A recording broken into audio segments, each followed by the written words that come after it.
Assalamualaikum warahmatullahi wabarakatuh. Yang saya hormati Bapak-bapak yang ada di depan, terutama Bapak Kiai Gus Baha.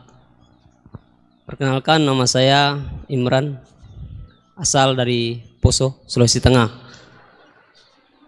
Alhamdulillah pada kesempatan hari ini kita diberikan nikmat oleh Allah untuk bisa bertemu dengan Bapak Kiai yang mungkin secara pribadi dan mewakili mungkin perasaan teman-teman semua di sini, ada kerinduan, keinginan untuk berjumpa langsung dengan Kiai, dan alhamdulillah terlaksana dengan berkat artinya dari Allah Subhanahu wa taala melalui bapak-bapak kita dari Densus bisa memfasilitasi. Pak Kiai, yang pertanyaan saya, kita ini kan teman-teman ini bahasanya ex napiter, pernah masuk dalam kesalahan kebencian terhadap negara. Bahkan di antara kita ini ingin membentuk negara sendiri, ya kan? Apalagi kami yang dari Poso, terutama MIT Mujahidin Indonesia Timur, itu pengen bentuk komunitas bahkan negara di Poso, gitu loh. Artinya ada kebencian-kebencian. Nah, bagaimana? Karena kami dulunya punya doktrin negara ini negara yang togut, gitu loh.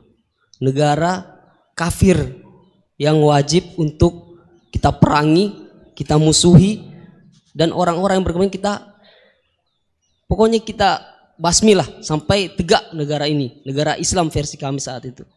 Nah, mungkin ada pesan atau ujangan nasihat untuk kami ini untuk semakin kuat, ataupun ada kisah-kisah ataupun ayat-ayat yang menjelaskan bagaimana kita itu harus sungguh-sungguh mencintai negara kita yang kita cintai ini.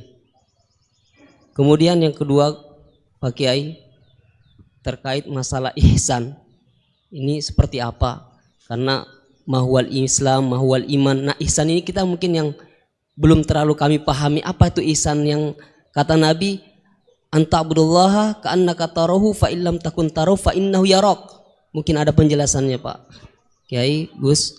Mungkin hanya ini yang dapat saya sampaikan. Assalamualaikum warahmatullahi wabarakatuh.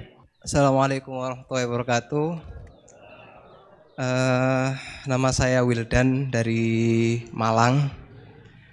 Alhamdulillah hari ini bisa bertemu dengan Gus Baha, yang memang dari saya waktu di dalam udah ngikuti YouTube-nya pada masa itu. Dan di sini Gus mungkin terdiri dari banyak saudara-saudara kita yang dari berbagai tempat, berbagai karakter dan berbagai sifat. Nah, yang saya ingin tanyakan, bagaimana kita memupuk konsep persaudaraan tanpa memandang kepentingan duniawi. Karena kebanyakan dari kita bersaudara karena kepentingan, bukan bersaudara karena ya kita adalah saudara. Terus kemudian yang kedua yang ingin saya tanyakan itu, kita hari ini adalah mengalami degradasi moral yang luar biasa. Akhlak, sopan santun nyaris sedikit demi sedikit hilang. Nah, bagaimana cara kita untuk memupuk agar generasi kita selanjutnya tetap berakhlak, beretika terhadap yang lebih tua, ataupun kepada sesamanya, ataupun kepada yang lebih kecil. Mungkin sekian dari saya. Assalamualaikum warahmatullahi wabarakatuh. Coba diulang lagi. Al-ihsan anta abdullaha ka'annaka tarahu fa illam takun tarahu fa innahu yaraka. Oh ya, bagus, masih bisa dibenarkan. Ya bagus, masih ingat. Namanya siapa tadi? Imran. Ya. Memang orang sana kalau baca Imran apa Imron gitu? Dari sana Bugis Imran, jadi orang sana nggak pakai ro. Kalau orang ro jadi pakai ra. Kalau ainnya? Ain pakai ain. Berarti apa? Imron gitu. Ya kalau sana tulisan KTP Imran. Apa bacanya orang-orang Sulawesi? Apa? Imran. Bismillahirrahmanirrahim. Ya yang rileks saja ya. Saya pernah ketemu orang yang pakaiannya itu enggak, mungkin kalau orang syariat bilang enggak syar'i lah. Pakai pakaian yang tidak syar'i. Tapi dia muslimah, dia ke masjid. Saya ditanya sama seseorang, Gus kok sama orang gitu mau bertemu gitu. Karena terus saya bilang, kenapa? Dia pakaiannya enggak islami gitu. Oke, dia tidak pakaian Islam itu nyata, tapi dia ke masjid itu Islami, tetap sholat itu Islami. Ketika dia ingin sholat dan tetap sholatnya pakai takbir, pakai rukuk, pakai sujud itu Islami. Wong setelah di masjid ya pakai mukena, pakai. Kalau sama-sama nyata, Anda kan boleh ngingat sama-sama yang fakta. Gitu. Dia punya kesalahan dalam berpakaian, dia punya kebenaran dalam sujud, dalam rukuk, dalam ibadah.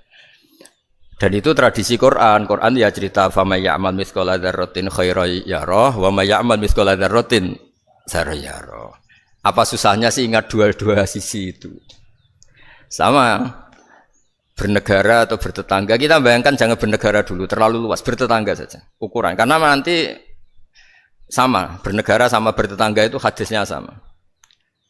Kita di kampung itu ya ada masjid dan orang-orang yang enggak sholat juga nyumbang masjid. Bahkan ada yang nyumbang masjid banyak terus tidak sholat karena keramik saya sudah sholat katanya. Saya pernah ketemu orang model gitu itu ya ada. Jadi tapi ada juga yang sholat terus tapi nggak pernah nyumbang masjid. Ya orang banyak. Intinya itu Allah itu punya tradisi, punya sunnatullah. Kebaikan ya dihitung, kejelekan juga dihitung. Dulu ketika Rasulullah SAW hidup bersama komunitas yang majmu', itu sebetulnya permintaannya Nabi jangan halangi kami saat mau beribadah. Dulu sampai perang karena mereka menghalangi. Sebenarnya problem mereka wa yasudduna an sabilillah, menghalangi. Sebenarnya kalau dulu saling toleransi ya enggak ada masalah.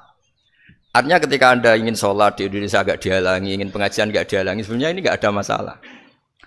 Ya, soal ada kebaikan, ada keburukan ya mulai Nabi Adam sampai sekarang sampai kiamat. Itu cara pandang. Jadi cara pandang kita terhadap orang lain itu harus hal-hal yang nyata. Kalau kesalahan mereka nyata, kebaikan mereka juga nyata. Kenapa kita hanya ingat sisi yang jelek, tidak ingat sisi yang baik? Saya sering cerita ke santri-santri saya, setiap saya pengajian diundang orang di mana-mana itu saya mesti istighfar. Karena nggak ada pilihan. Saat saya datang ke pengajian di Sulawesi, misalnya saya tinggal ngaji di sini. Saat saya ngaji di sini, ninggal undangan yang di sana. Hidup itu tidak banyak pilihan, meninggalkan kebaikan, melakukan kebaikan. Artinya gini, dalam kebaikan saja ada kebaikan yang ditinggalkan. Apalagi dalam kejelekan. Makanya di sini ada pepatah terkenal dalam ilmu tasawuf tuh. Wastighfaruna yahtaju ilal istighfar. Saat Anda baik saja butuh istighfar. Bapak saya kalau guyon gini, Mas Sofyan. Ada imam istiqomah jadi imam masjid sampai tua sampai batuk-batuk. Itu bagus istiqomah. Tapi itu masalah kata bapak. Akhirnya enggak kaderisasi katanya. Itu istiqomah apa enggak mau diganti orang lain katanya. Ada kiai dai di mana-mana. Itu mesti orang muji, "Oh itu dai di mana-mana, laris enggak pernah di rumah." Pondoknya pasti bubar itu karena ditinggal. Jadi kebaikan seperti ada orang sering sowan kiai. Wah itu malah lebih masalah lagi kan. Kadang kiainya pas istirahat, yang disalamkan template uang jatah susu anaknya. Hari itu waya tagihan malah lari sowan kiai. Jadi harusnya di rumah ada fardhu ain tagihan listrik entah apa. Jadi makanya di hikam itu terkenal kata-kata manusia itu siapa? Manusia itu mangkanat mahasinuhu masawiya fakih falatakunu masawihi masawiya. Manusia itu orang ketika baik saja salah, apalagi pas salah. Coba saya misalnya pidato begini, di atas panggung saya orang alim pidato nasihati orang. Di saat yang sama seperti yang tanya Mas Wildan tadi ada agak sopannya. Di situ ada mungkin orang yang lebih sepuh dibanding saya. Masa lebih muda kok di atas? Yang di bawah lebih tua? Ada agak sopannya. Mau enggak pidato disuruh, mau di atas disuruh, enggak sopan sama yang. Tapi misalnya yang paling sepuh pidato enggak pernah ngaji kok pidato terus gimana? Artinya ketika kita baik saja ada salahnya, apalagi pas salah. Sebab itu ajaran Rasulullah itu suruh berdoa Rabbana dzalamna anfusana. Sebelum minta itu merasa ya Allah kita ini mendolimi diri kita sendiri. Karena dalam pilihan-pilihan itu pasti ada salahnya. Coba misalnya Anda bangun masjid habis 2 miliar. Yang harusnya 1 miliar sudah jadi. Terus nanti suatu saat ketemu Allah ditanya. Itu ada orang miskin, fakir miskin, yatim. Andai kan kamu sumbang 1 miliar itu sejahtera semua. Gara-gara kamu bangun masjid terlalu mewah. Ya tapi kadang-kadang orang kebaikannya itu orientasinya bangun masjid, gak tertarik nyumbang fakir. Saat itu cara berpikir gitu mau apa? Tapi kalau dia mau luhur manusia terbaik karena bangun masjid 2 miliar, coba diaudit secara kepentingan syar'i. Penting mana dengan ngasih makan fakir miskin? Penting mana dengan menikahkan janda misalnya? Penting mana dengan pendidikan? Apa artinya masjid mewah orang nggak tahu halal haram, nggak tahu najis, nggak tahu cara sesuci, nggak tahu cara adzan yang benar. Terus penting mana untuk beli kitab sama dipakai masjid? Apa artinya beli kitab apa tapi nggak makan? Penting mana makan sama beli kitab? Ada auditnya. Makanya manusia itu ketika baik pun disuruh istighfar. Apalagi ketika salah. Nah dengan perasaan seperti itu kebencian pada orang lain luluh karena potensi baik pada orang lain ternyata tinggi dan potensi salah ke kita juga tinggi. Nah dilatih gitu. Jadi di Ihya itu ada kitab tawaduk. Kitab tawaduk itu dilatih. Ketemu orang tua. Huwa aksaru ibadatan. Dia mesti ibadahnya lebih banyak karena lebih tua timbang saya. Pasti sholatnya lebih lama timbang saya. Ketika Anda sudah tua melihat anak-anak, huwa aqallu minni maksiatan. Mesti maksiatnya tidak banyak karena masih kecil. Terus ketika melihat orang fasik maksiat, la'allahu yatubu alaih fa innahu tawwabur rahim. Mungkin Allah memberi tobat, bisa saja. Umar itu ingin bunuh Nabi, tapi Allah memberi tobat.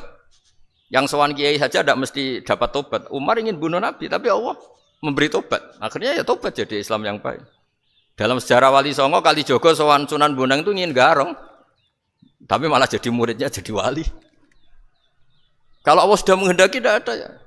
Perang Uhud orang Islam kalah itu karena panglimanya siapa? Khalid bin Walid. Tapi dia malah yang dapat hidayah. Nah, sama orang yang sekarang Anda benci bisa saja Allah merencanakan ada apa? Hidayah di situ. Dan kita yang merasa benar jangan saja ada rencana Allah bikin kita su'ul khotimah naudzubillah min dzalik kan enggak pernah tahu. Nah, dari tidak pernah tahu itu orang diusahakan tawadhu wa ma adri ma yuf'alu bi wala bikum, kita tidak pernah tahu. Makanya meskipun saya ini kiai terus kata orang banyak itu ketok. Kalau istighfar ya nangis betul ya. Cuma kan enggak perlu di depan umum. Nanti ada penampilan kan ribet kan nanti. Sudah nangis gak ikhlas, gak mutu. Ya gitu ya. Yang Mas Wildan tadi apa pertanyaannya diulang? Selain masalah akhlak tadi. Tentang bagaimana cara kita bersaudara tanpa memandang kepentingan duniawi. Nah ya makanya tadi saya bilang bernegara itu pakai hadis, misalnya Nabi pernah ngendikan kamu itu punya 3 tetangga. Yang satu punya 3 hak. Yaitu dia tetangga kamu, dia seagama kamu, dia sesaudara kamu. Jadi ada 3 hubungan, seagama, sesaudara, dan tadi apa? Dia tetangga kamu, dia seagama dengan kamu, dia masih kerabat kamu. Terus ada tetangga yang punya 2 hak, yaitu dia tetanggamu, seagama dengan kamu, tapi tidak sekeluarga dengan kamu. Terus ada tetangga yang punya 1 hak, dia ada keluarga kamu, dia ada seagama dengan kamu, tapi tetap punya hak karena itu tetangga kamu.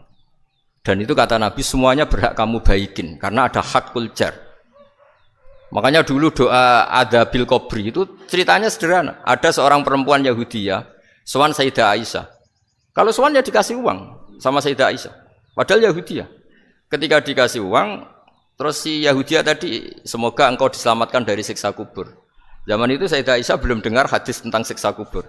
Setelah Rasulullah datang, saya tadi diminta didoain ya saya terima karena saya enggak percaya.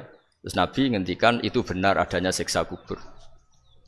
Ketika komunitas Yahudi di Madinah itu puasa Asyura, Nabi coba tanyakan mereka, kenapa puasa Asyura? Padahal orang Yahudi. Oh, terus setelah ditanya, yaumun najjawahu fihi Musa, itu hari di mana Allah menyelamatkan Nabi Musa, kata orang Yahudi. Terus kata Rasulullah, nahnu ahaqqu bi Musa, saya juga berhak menghormati Musa. Kemudian Nabi puasa. Suatu saat lagi ada orang Yahudi datang, ya Rasulullah, ya Muhammad, manggilnya ya Abul Qasim karena orang Yahudi, ya Abul Qasim, nanti nasib langit bumi ini di mana? Manusia yang sudah mati-mati di mana ketika bumi dihancurkan? Mayat-mayat yang sudah di kuburan di mana? Terus orang Yahudi tadi bilang, Innallaha wadu'as samawati ala dzih wal aradina ala dzih. Soalnya Allah itu bisa saja mengelola langit bumi yang sudah hancur gini-gini. Nabi itu tertawa-tawa. Dalam sebuah riwayat disebut hatta badat nawajidu. Tertawanya Nabi itu lepas sampai giginya kelihatan. Kata rawinya tasdiqan liqaulil khabri, karena Nabi membenarkan orang Yahudi tadi. Jadi intinya dalam banyak hal itu ya dicari kesamaan. Makanya kalau interaksi dengan kelompok lain kata Nabi la tusaddiquhum wa la tukadibuhum. Kamu jangan mengiyakan juga jangan menolak. Kamu tolak jangan-jangan pas yang sama dengan ajaran kita. Kamu benarkan jangan-jangan yang tidak sama. Ya sudah, kalau enggak sependapat ya jangan ngambil sikap. Nah, itu juga yang dipraktekkan Rasulullah SAW. Nabi yaqumu lailatan yuraddidu hadil ayat. Nabi pernah sholat 1 rakaat hanya ngulang 1 ayat. Itu aja gak selesai. Yaitu ngulang-ngulang ayat fa'aqulu kama qalal abdus sholeh in tu'adzibhum fa innahum ibaduk wa in taghfir lahum fa innaka antal azizul hakim. Pun Gusti kula nyerah. Semua ini hamba jenengan, monggo jenengan napakno sing duwe jenengan. Intinya itu ini wilayah jenengan ndak wilayah saya. Nah kadang-kadang kita sebagai manusia itu jumawa seakan-akan itu wilayah kita. Kita nyiksa terserah kita, mengampuni ya terserah kita. Padahal tidak milik kita. Dunia ini milik Allah Subhanahu wa taala. Makanya yang terakhir saya ijazahkan ijazah bapak. Bapak saya itu orang hafal Quran, alim tapi lucu, senengannya guyon. Kalau ngajarkan saya tauhid, tasawuf itu gampang. Hak, kamu punya tetangga, punya Innova. Terus kamu berpikir, kamu miskin berpikir. Itu pajaknya aja berapa? Kalau apa itu bannya sudah halus itu gantinya kayak apa, kalau rusak kayak apa. Terus kata bapak, mau melok duwe kok mikir, udah ikut punya kok mikir. Terus coba kamu nggak ikut punya Alphard, terus saya mikir, wah itu pajaknya berapa Pak Martinus, bisa dipakai beli motor kan, pajaknya apa? Alphard ini. Oh nggak ikut punya kok. Nah, dunia itu rawekmu, mbok pikir lah apa ono sing duwe. Maksudnya itu, dunia itu milik Allah, apa kamu pikir itu milik yang punya gitu. Nah, itu yang dimaksud dalam ilmu tasawuf da'it tadbir fama qoma bi ghairuk la tuqim bihi nafsak. Sudah kamu tidak usah ikut campur. Itu wilayahnya Allah gitu, karena wong enggak ikut punya kok ikut mikir. Anda benci orang, benci sekali karena dia tauhid misalnya. Jangan-jangan Allah punya rencana memberi hidayah dia. Atau Allah punya rencana dari dia keluar orang-orang Islam yang soleh. Makanya ketika Malakul Jibal, ya Rasulullah saya disuruh Allah, terserah engkau. In syi'ta an udbiqa alaihim al-akhshaban. Kalau engkau mau orang-orang yang mendustakan kamu saya hancurkan. Apa jawabannya Nabi? La, jangan. Bal arju ayyukhrijawah min aslabihim ma ya'budullaha wa la yusyriku bihi syai'an. Itu di Bukhari. Enggak, bisa saja sekarang dia kafir, anak turunnya jadi Islam. Dan betul. Abu Jahal punya anak Ikrimah, Abu Lahab punya anak Darrah. Walid itu musuh besarnya Nabi, punya anak Khalid. Ya sudahlah, kita selalu berharap bahwa ini wilayahnya Allah. Sudah kita berharap.